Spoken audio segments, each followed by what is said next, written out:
ये जीवन क्षणभंगुर है, इस जीवन का कोई भरोसा नहीं। इसलिए कहते हैं कि क्षणभंगुर जीवन की कलिका,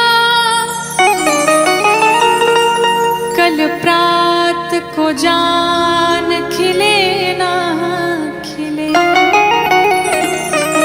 मलयाचल की सुच शीतल मंद, ये सुगंध समीर मिले ना मिले। ये कलियुग कलिकाल कुठार यानी कुल्हाड़ी लेकर के खड़ा है कि कलिकाल कुठार लिए है खड़ा। तन नम्र सी चोट झिले ना झिले। इसलिए कहते हैं कि जप ले हरि नाम हरि रसना। क्यों? क्योंकि फिर अंत समय में ये हिले ना हिले। किसी साधक ने लिखा कि काहे माया में भुलाइल बाड़ा तोता हो। अरे खोता छोड़ के जाए के पड़ी। सगरी स्वार्थ खातिर निमन बाउर होता हो। ये खोता छोड़ के जाए के पड़ी। काहे माया में भुलाइल बाड़ा तोता हो। खोता छोड़ जाए के पड़ी। सगरी स्वार्थ खातिर निमन बाउर होता हो। कि सगरी स्वार्थ खातिर निमन बाउर होता हो। खोता छोड़ के जाए के पड़ी। काहे माया में भुलाइल बाड़ा तोता हो। खोता छोड़ के जाए के पड़ी।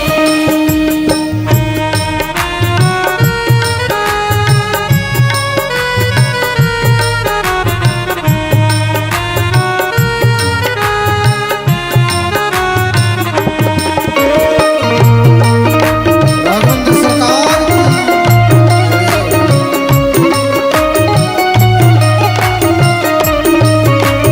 भाव से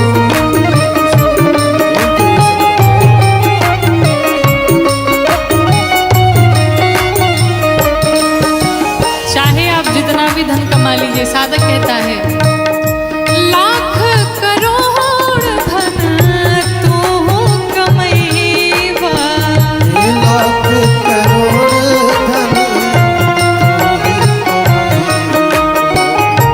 लाख करोड़ धन तू कमैबा। लाख करोड़ धन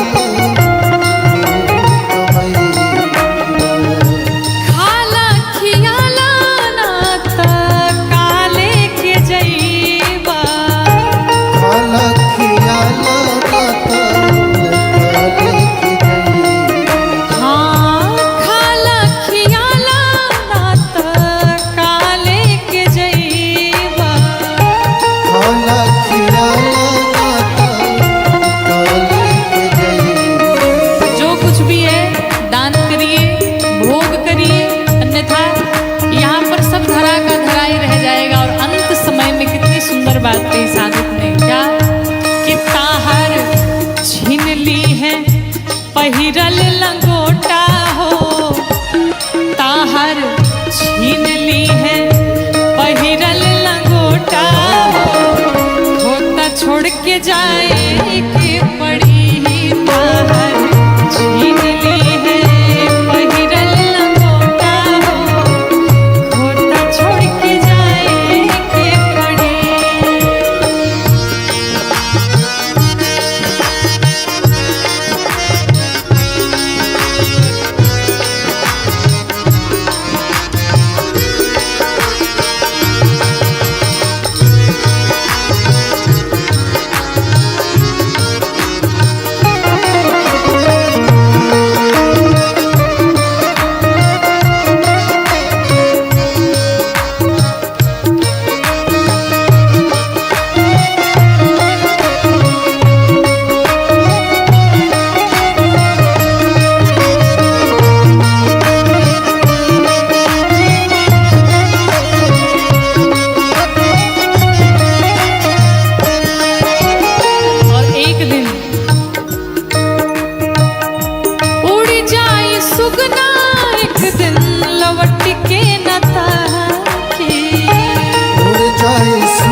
ये देख नहीं कहाँ बड़े काका और काकी। देखी नाही कहाँ बाड़े काका और काकी।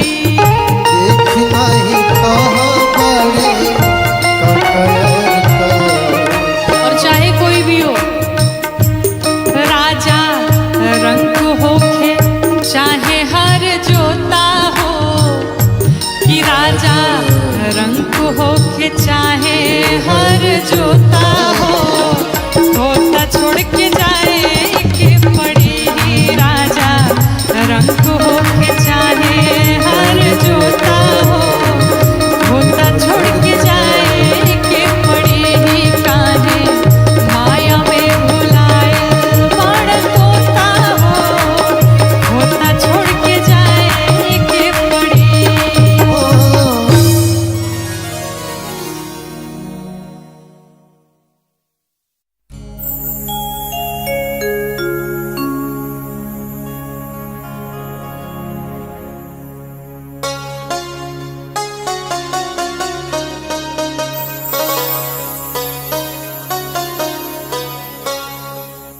काम क्रोध मद लोभ अभिमानी में होला। काम क्रोध मद लोभ अभिमानी में होला। लीला बहुत जिंदे कहानी में होला। लीला बहुत जिंदे कहानी में होला। काम क्रोध मद लोभ अभिमानी में होला। काम क्रोध मद लोभ अभिमानी में होला। लीला बहुत जिंदे कहानी में होला। लीला बहुत जिंदे कहानी में होला।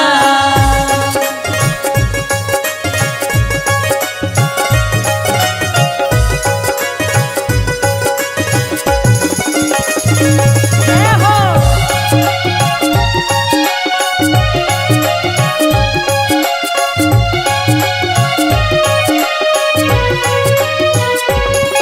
लीला बहुत जिंदे कहानी में होला।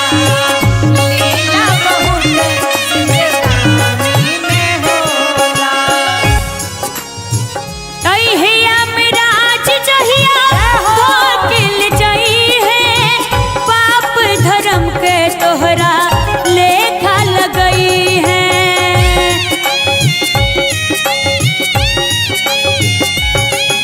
अहिया मिराज जहिया धोकिल जई है। पाप धर्म के तोहरा लेखा लगई है। सब कस गलती नादानी में होला। सब कस गलती नादानी में होला। लीला बहुत जिंदे कहानी में होला। लीला बहुत जिंदे कहानी में होला। लीला बहुत जिंदे कहानी में होला।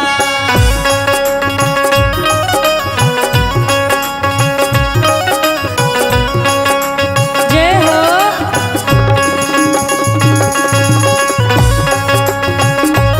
आहा, क्या बात है।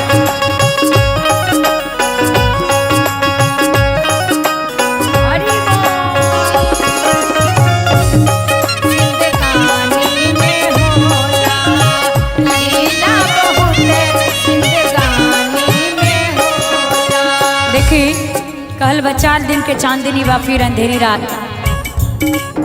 ये जितना लोग हम सब ये मनुष्य तन पौले बनी जाएगी लीला मात्र के लिए आपन अपन लीला करे के बा और फिर भगवान के पास जाए के बा। ऐसे गुमान नहीं खे कैला के कौने चीज पर। 4 दिन की चांदनी बा फिर बा अंधेरा। मिटला अंधेरा ता होला सवेरा।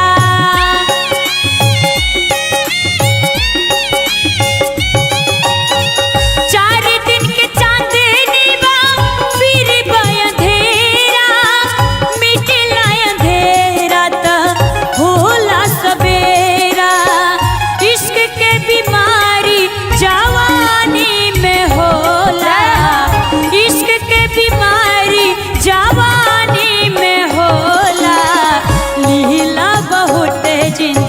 गानी में होला। लीला बहुत जिंदगानी में होला। लीला बहुत जिंदगानी में होला।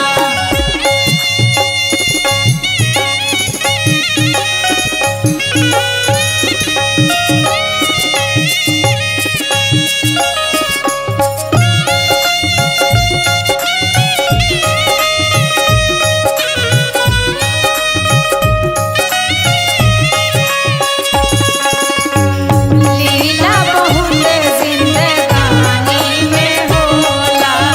लीला बहुत जिंदगानी में होला। देही आई सोना के माटी बन जाई। माटी में गड़ाई चाहे आगे से जराई।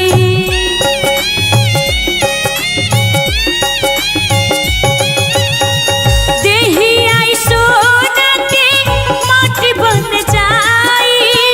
माटी में गड़ाई चाहे आगे से जराई। प्रभु के भजनिया बुढ़ानी में होला। प्रभु के भजनिया बुढ़ानी में होला। और हम चाहें कि एक बार जोरदार ताली बजाई जाए और भाव से। प्रभु के भजनिया बुढ़ारी में होला। भाव से लीला बहुत जिंदगानी में होला। लीला बहुत जिंदगानी में होला। लीला बहुत जिंदगानी में होला। लीला बहुत जिंदगानी में होला। लीला बहुत जिंदगानी में होला। लीला बहुत जिंदगानी में होला। लीला बहुत जिंदगानी में होला।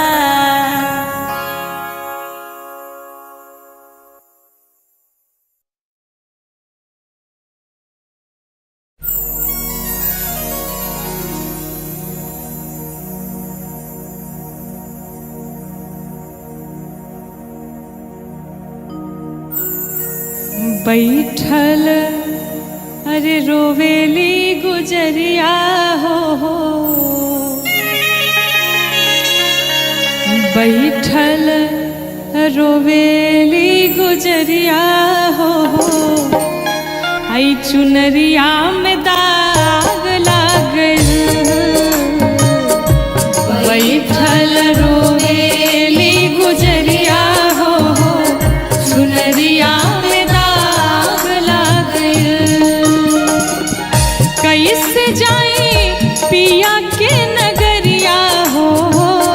कैसे जाई पिया के नगरिया हो। चुनरिया में दाग लागल। बैठल रोवेली गुजरिया हो। चुनरिया में दाग लागल।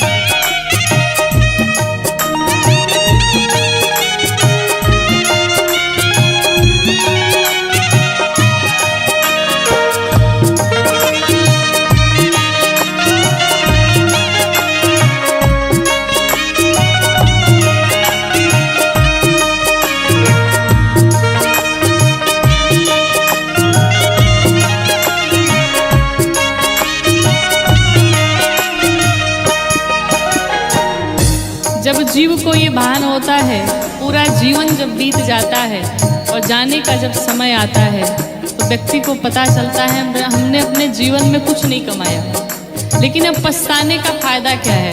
साधक कहता है आइल भगवाना के हमरो संदेशा, आइल भगवाना के हमरो संदेशा,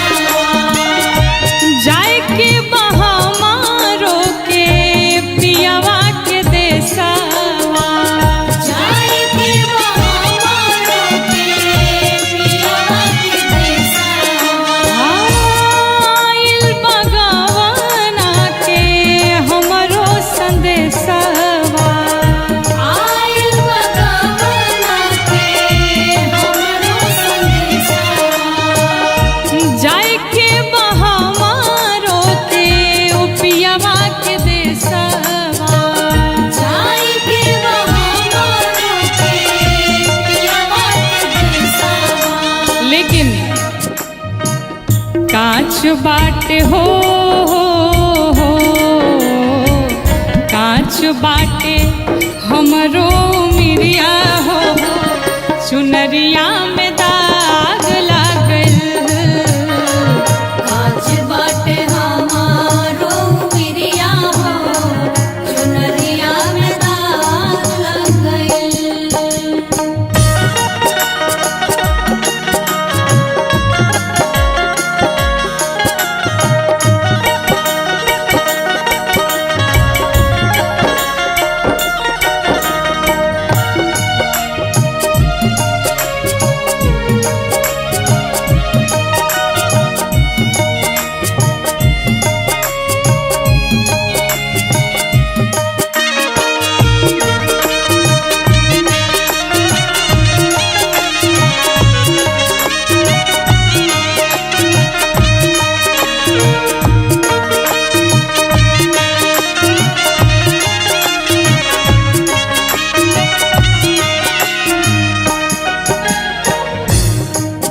ये धरती पर जहाँ हम आकर के सभी मनुष्य सारे प्राणी रहते हैं, ये हम सभी का मायका है और भगवान का घर हम सभी का ससुराल है।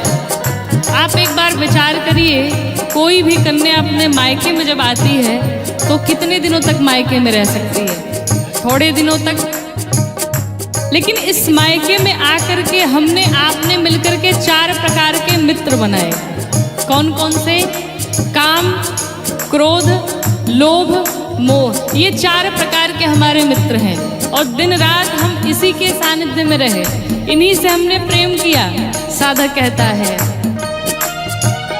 नैहर में 4 गो यार बनवाली, नैहर में 4 गो यार बनवाली, दिन रात नाही से नैना लड़वाली, दिन रात नाही से नैना लड़वाली। नैहर में 4 गो यार बनवाली, नैहर में 4 गो यार बनवाली, दिन रात नाही से नैना लड़वाली, दिन रात नाही से नैना लड़वाली। उनके सुतवली हमसे जरिया हो, उनके सुतवली हमसे जरिया हो, चुनरिया में दाग लागल। बैठल रोएली गुजरिया हो, चुनरिया में दाग लग गइल।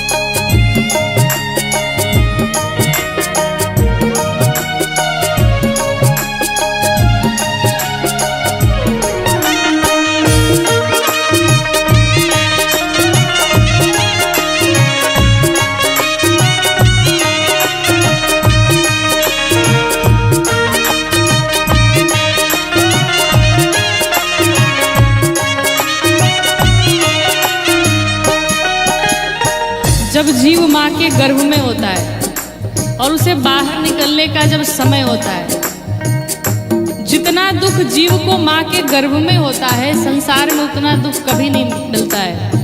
कहा गया, गर्भवासम समम दुखम न भूतो न भविष्यति। इतना कष्ट मिलता है और वो छोटा सा बालक तड़फड़ाता रहता है माँ के गर्भ में। भगवान से विनती करता है, प्रभु एक बार बाहर कर दीजिए इस गर्भ से, संसार में जाऊंगा, पुण्य करूंगा, भजन कीर्तन करूंगा और ऐसे सुंदर कार्य करूंगा कि दोबारा इस गर्भ में मुझे आना न पड़े। मैं वचन देता हूँ।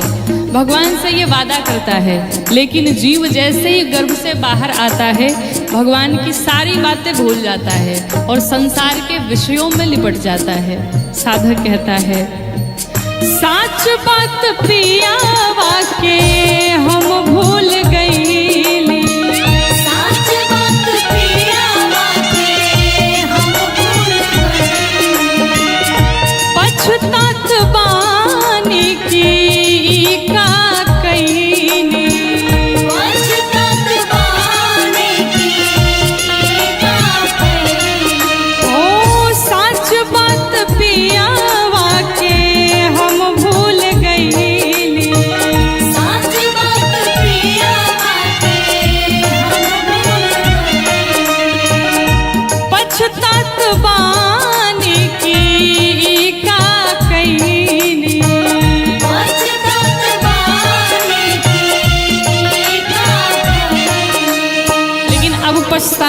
क्या फायदा। डोली आइल हो डोली आइल हमारी दुवरिया हो, चुनरिया में दाग लागल। बैठल रोवेली गुजरिया हो, चुनरिया में दाग लग गइल। सब बात जब पूरा जीवन बीत गया तो अब अंत में फिर पछताने का क्या मतलब है। और अंत समय में जब हम पछताते हैं तो हमारे पास और कोई उपाय नहीं बचता है। फिर हम क्या करते हैं, सिर्फ रोते ही रोते हैं अंत समय जब आता है तो। इसलिए साधक कहता है, बार बार कथाओं में निवेदन किया जाता है, अभी भी कुछ बिगड़ा नहीं है, अभी भी समझ जाया जाए, अभी भी भगवान के चरणों को पकड़ लिया जाए, बुरे कर्म करने से बचा जाए। साधक कहता है, चुनरी के दाग हम कैसे छोड़ाई, चुनरी के दाग हम कैसे छुड़ाई, कैसे सजनवा के मुहवा दिखाई, कैसे सजनवा के मुहवा दिखाई। ओ चुनरी के दाग हम कैसे छोड़ाई, चुनरी के दाग हम कैसे छुड़ाई, कैसे सजनवा के मुहवा दिखाई। कैसे सजनवा के मुहवा दिखाई। और ये बात सोच करके जीव लगता है रोने, लेकिन अब कोई मतलब नहीं है। साधक क्या कहता है, बरसेली हो बरसेले अखिया के बदरिया हो, चुनरिया में दाग लागल। बरसेले अखिया के बदरिया हो, चुनरिया में दाग लागल। बैठल रोवेली गुजरिया हो, चुनरिया में दाग लग गइल। बैठल रोवेली गुजरिया हो, चुनरिया में दाग लागल। बैठल रोवेली गुजरिया हो, चुनरिया में दाग लग गइल।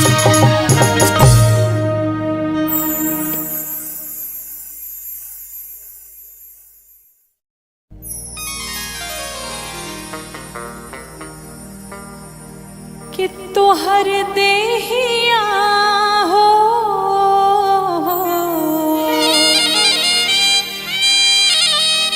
कि तोहर देहिया माटी के मकान बा। अरे काहे पर गुमान बहाना, तोहर देहिया हो तोहर देहिया माटी के मकान बा, काहे पर गुमान बाना। तोहर देहिया माटी के मकान बा, काहे पर गुमान बाना। तोहर देहिया माटी के मकान बा, काहे पर गुमान बाना।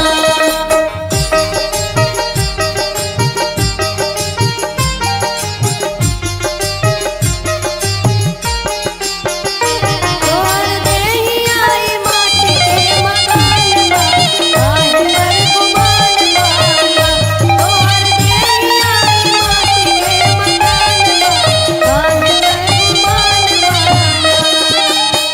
कितनी सुंदर बात साधक कहता है, जीवन में चाहे लाखों करोड़ों की संपत्ति कमा लीजिए, लेकिन मरने के बाद एक पैसे भी आपके साथ नहीं जाने हैं। इसलिए कमाना है तो पुण्य कमाइए, किसी का आशीर्वाद कमाइए, सिर्फ यही आपके साथ जाने वाला है। क्या जोर बके तनो पाई पाई साथ एक हो न जाई, जोर बके तनो पाई पाई साथ एक हो न जाई। जोर बके तनो पाई पाई साथ एक हो न जाई। जोर बके तनो पाई पाई साथ एक हो न जाई।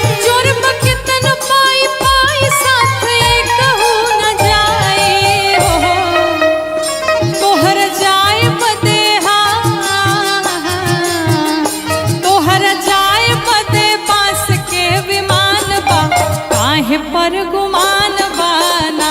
तोहर जाए बदमाश के विमान बा, काहे पर गुमान बाना। तोहर जाए बदमाश के विमान बा, काहे पर गुमान बाना। हरि बोल।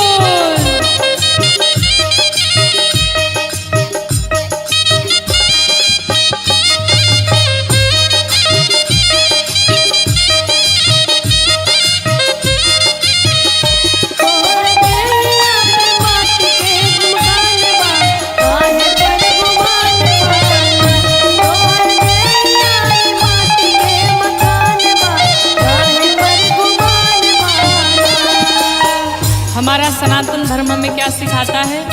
हम सबसे प्रेम करें, सब जीवों पर दया करें, परोपकार करें। कहते हैं धर्म कहे बार बार कर सबसे तू प्यार।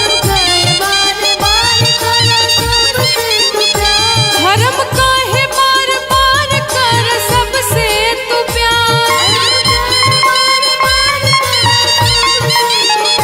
धर्म कहे बार बार कर सब ही से प्यार। जीव दुनिया के जीव दुनिया के कहीं समान बा, काहे पर गुमान बाना। जीव दुनिया के कहीं समान बा, काहे पर गुमान बाना। जीव दुनिया के कहीं समान बा, काहे पर गुमान बाना।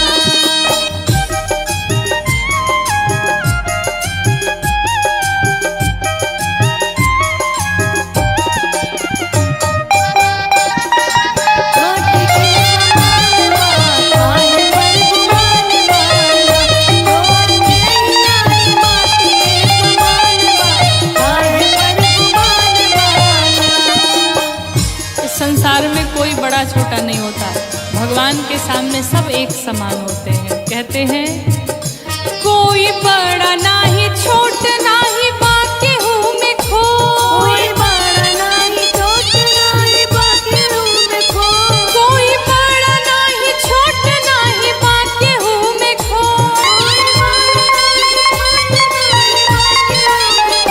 कोई बड़ा नाही छोट नाही बाकी हूँ मैं खो। लोग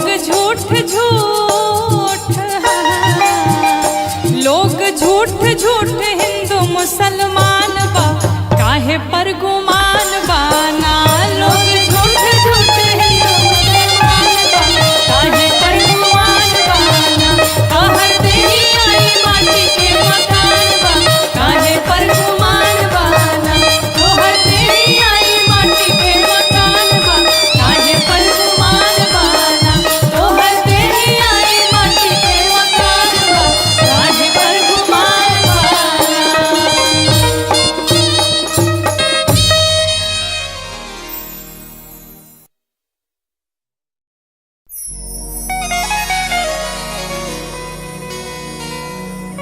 कहते इस जीवन का कोई भरोसा नहीं। इस संसार में जितने भी लोग आपसे जुड़े हैं सब स्वार्थ के नाते ही जुड़े हैं। स्वार्थ लागी करई सब प्रीति। एक भगवान से ही ऐसा संबंध है जो भगवान बिना कारण ही कृपा करते हैं, बिना कारण ही करुणा करते हैं, बिना कारण ही अपने भक्तों से अगाध प्रेम करते हैं। तो अगर किसी से प्रेम करना है तो श्री ठाकुर जी से प्रेम किया जाए, श्री गोविंद से प्रेम किया जाए, माधव से प्रेम किया जाए। क्योंकि कहते हैं कि अगर आपके पास मनी है तो आपके पास मेनी है, यानी आपके पास पैसे हैं तो आपसे बहुत सारे लोग जुड़े हैं। अगर पैसे नहीं हैं तो फिर आपके पास कोई नहीं बचेगा। एक बहुत ही सुंदर निर्गुण भजन, आइए हम सभी मिलके गाते हैं। कि तोता दुनिया के मेला में अकेला हो, अचुके कौनो खेला हो जाई। कि तोता दुनिया के मेला में अकेला हो, अच के कौनो खेला हो जाई तू का दुनिया के मेला में अकेला हो। आज के कौन खेला हो जाई मिली कबो ना करैली बोके केला हो कि मिली कबो ना करैली भूख केला हो। अच के कौनो खेला हो जाई तू का दुनिया के मेला में अकेला हो। अच के कौनो खेला हो जाई तू तो दुनिया के मेला में अकेला हो। आज के कौन खेला हो जाई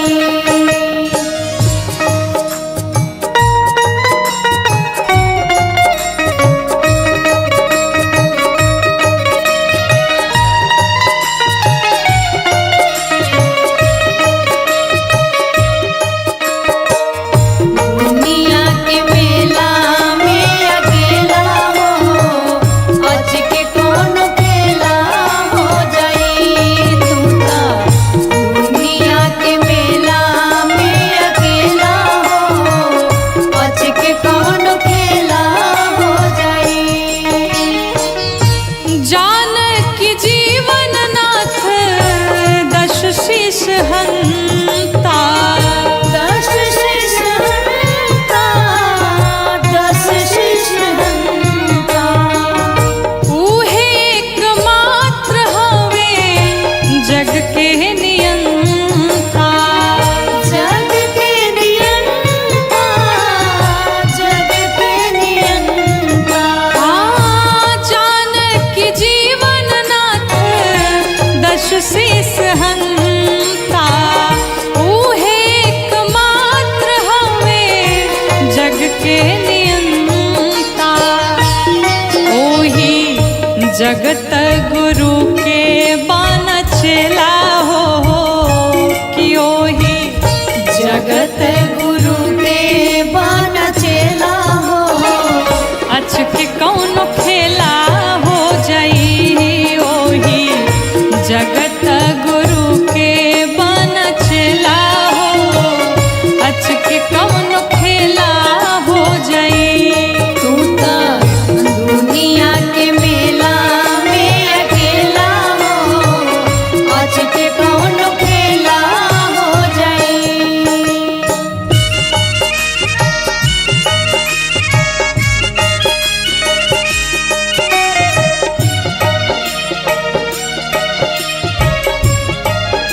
तू तो दुनिया के मेला में अकेला हो। आज के कौन खेला हो जाई तू तो दुनिया के मेला में अकेला हो। आज के कौन खेला हो जाई घेरले बा बेटा बेटी भाई में हरारू भाई में हरारू भाई में हरारू माया में बजारू धारैल तू बेचारू। धरैला बेचारू धरैला बेचारू घेरले बा बेटा बेटी भाई में हरारू माया में बजारू धारैल तू बेचारू। कि यही जा केहू नाही केहू के हो खेला हो कि यही जा केहू नाही केहू के हो खेला हो। अच के कौनो खेला हो जाई काना दुनिया के मेला में अकेला हो। आज के कौन खेला हो जाई तू तो दुनिया के मेला में अकेला हो। आज के कौन खेला हो जाई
इष्ट अनुपमा अलबेला हो कि गौरी इष्ट अनुपमा अलबेला हो अच के कौन खेला हो जाई तू त दुनिया के मेला में अकेला हो अच के कौन खेला हो जाई कि मिली कबो ना करैली बोके केला हो कि मिली कबो ना करैली मोके केला हो अच के कौन खेला हो जाई तू त दुनिया के मेला में अकेला हो अच के कौन खेला हो जाई तू त दुनिया के मेला में अकेला हो अच के कौन खेला हो जाई तू त दुनिया के मेला में अकेला हो अच के कौन खेला हो जाई।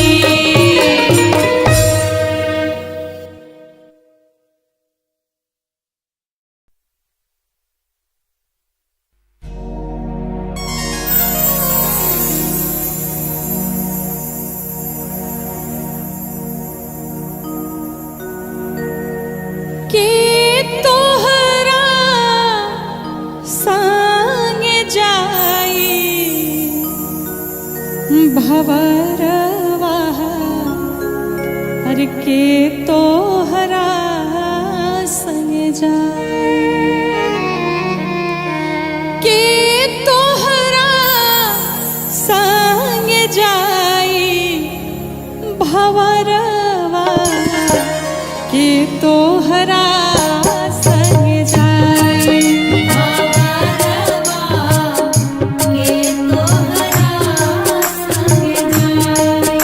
के तोहरा संग जाई भवरवा के तोहरा